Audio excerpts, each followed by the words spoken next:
want to now bring in Roger Stone, one of the senior political thinkers in the country and one of the top political operatives.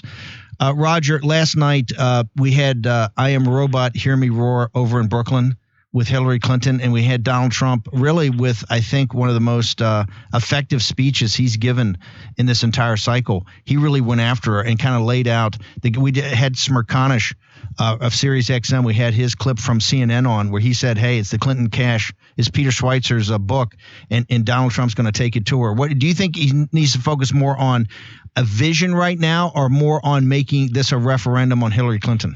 It must be a referendum on Hillary Clinton because the election of Hillary Clinton would de facto be 4 more years of the exact same policies that we've had under Barack Obama, which ironically are the same policies we had under George W. Bush, which were the same policies that we had under Bill Clinton, which are the same policies we had under George Bush Sr. Endless war, erosion of our civil liberties, massive debt and spending, bailouts for swindlers on Wall Street, but no jobs for people who need them, an incoherent foreign policy. I really think the rise of Trump is the rejection of all of that, of the two-party duopoly and the failed decisions, the bad decisions of the last 30 years.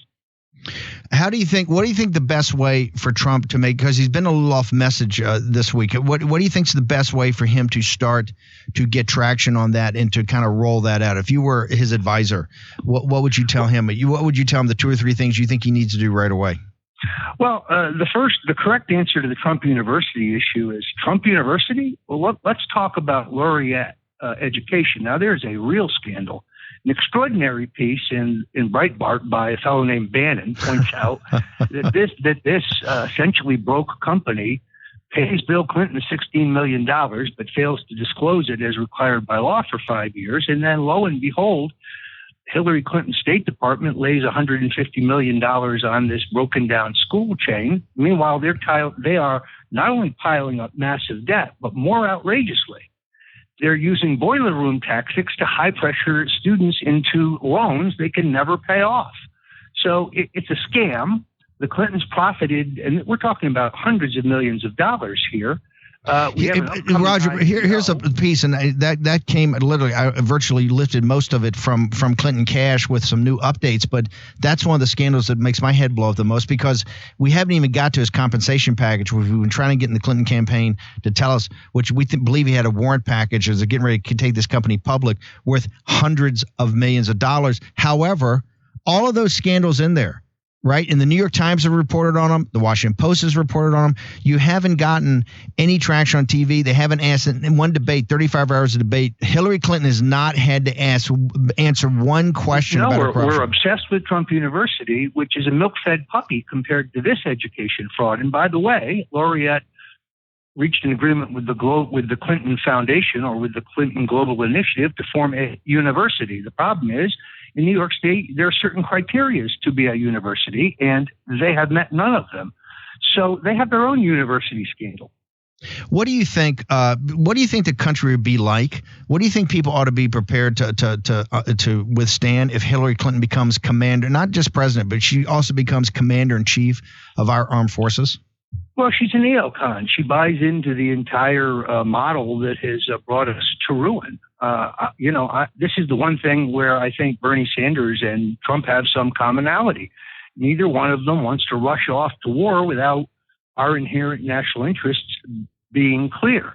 Look, she's extraordinarily vulnerable across the board. She is vulnerable on her abuse of women, and Trump has already called it what it is, rape, with Sean Hannity.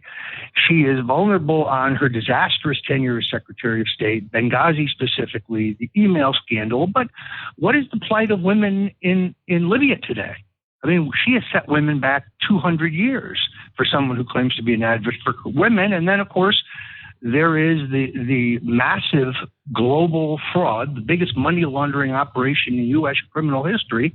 That is the Clinton Foundation, exposed by Peter Schweitzer, with new information every day, because since that terrific book closed and went to press, there's so much more in their federal and state filings that indicate fraud and profiteering. Roger, before I let you go, there's two books that you wrote. One was on the Bush family, but people should read it just to understand the apparatus you're talking about, because it goes over administrations really, and also the book on the Clintons and Hillary's war on women. Can you give people details of how they can get access to those two books? Because they're absolute page turners. And I keep telling people, say, well, Stone just makes stuff up, and I say, hey, has he ever been sued? I said, if he's making stuff up and the stuff, if you read the books, you can't put them down. You got to get to the next page, because the previous ones, your head's blown up. I said, has a guy ever been sued? Has anybody, if it's so wrong, how come they're not taking him to court?